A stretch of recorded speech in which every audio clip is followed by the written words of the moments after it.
주민들이 불안해하면서 밖에 나와 있다가 서둘러 집으로 들어갑니다. 어젯밤 9시 10분쯤 경기도 시흥의 한 주택가에서 40대 남성이 흉기를 들고 주민들을 위협하며 난동을 벌였습니다.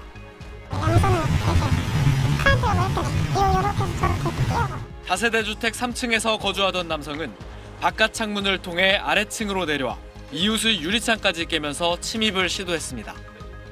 이사 50분 와서 얼마 안 돼서부터 자꾸 자기네 집을 누가 엿듣는다. 처음에 빼기 시작을 하면서 밖에서 막 욕을 하면서 뭐라고 하더라고. 저희는 너무 공포스럽고 무섭고 저분은 어떻게 해야 되나. 경찰이 출동하자 남성은 흉기로 위협하며 주택 3층 창문을 통해 옥상으로 도망쳤습니다. 경찰과 대치하던 남성은 건물 옥상을 넘나들며 도주극을 벌였습니다. 경찰은 막다른 길에 몰리자 배관을 타고 내려오던 남성을 테이저건으로 제압해 체포했습니다. 경찰은 이 남성을 특수공무집행 방해 혐의로 체포하고 조사를 마치는 대로 구속영장 신청을 검토할 방침입니다.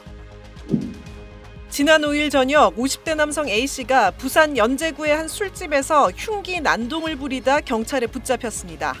해당 술집 내부 CCTV 영상인데요. 이 술을 많이 마신 듯 고개를 숙이고 있던 A씨가 종업원에게 칼을 달라고 요구하는 장면입니다.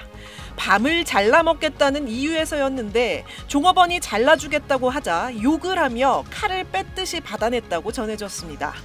A씨는 곧장 다른 자리에 등지고 앉아있던 손님 60대 B씨에게 다가가 목에 칼을 댔고 깜짝 놀란 B씨는 몸을 피했습니다.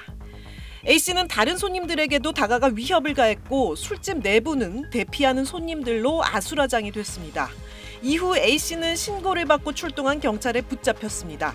경찰 조사 결과 A씨와 B씨는 일면식도 없는 사이였던 것으로 드러났습니다. B씨는 목 부위가 살짝 긁혀 곧바로 병원으로 이송됐습니다. SBS 한지연입니다. 전동차 흉기 난동 사건이 발생한 지 하루가 지난 오늘 오후 국토교통부 철도특별사법경찰은 경찰로부터 30대 여성 A씨를 인계받아 조사를 진행했습니다.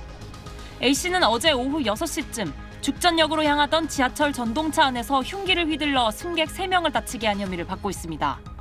60대 여성 2명과 50대 남성 1명은 얼굴과 다리 등에 자상을 입었지만 생명에는 지장이 없는 상태입니다. A씨는 경찰 조사에서 한 승객이 휴대전화 소리를 줄여달라며 아줌마라고 했는데 이 말에 화가 나 그랬다고 진술했습니다.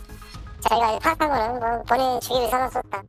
A씨가 휴대전화 통화를 하던 중 60대 여성 승객이 소리를 줄여달라고 하면서부터 시비가 붙은 걸로 알려졌습니다.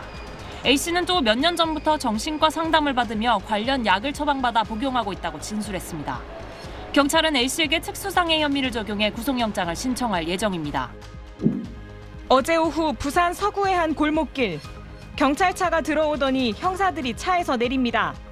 곧이어 구급차가 따라 들어오고 환자를 실은 뒤 빠르게 골목을 빠져나갑니다. 칼을 들고 온 사람이 있다는 신고가 112에 접수된 건 어제 오후 5시쯤.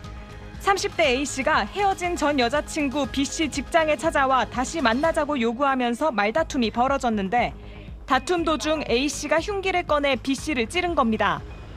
A씨는 B씨 회사 직원들에게 제압된 뒤 현장에서 붙잡혔는데 이 과정에서 A씨의 직장 동료 1명이 흉기를 빼앗으려다 손을 다치기도 했습니다. B씨와 직장 동료는 병원으로 옮겨져 치료를 받고 있습니다. A씨는 지난달에도 피해자의 주거지를 찾아갔다가 피해자의 신고로 경찰에 연행됐고 이후 A씨에게 100m 접근 금지 조치가 내려졌습니다. 전 남친이 자기 집에 찾아왔다라고 112 신고가 됐었거든요. 그 사람이 접근하고 있는지는 파악은 안 되는 거지. 경찰은 A씨가 경찰 신고에 앙심을 품고 범행을 저지른 것으로 보고 자세한 범행 동기를 파악한 뒤 특수상해 혐의로 구속영장을 신청할 예정입니다. SBS 홍승현입니다.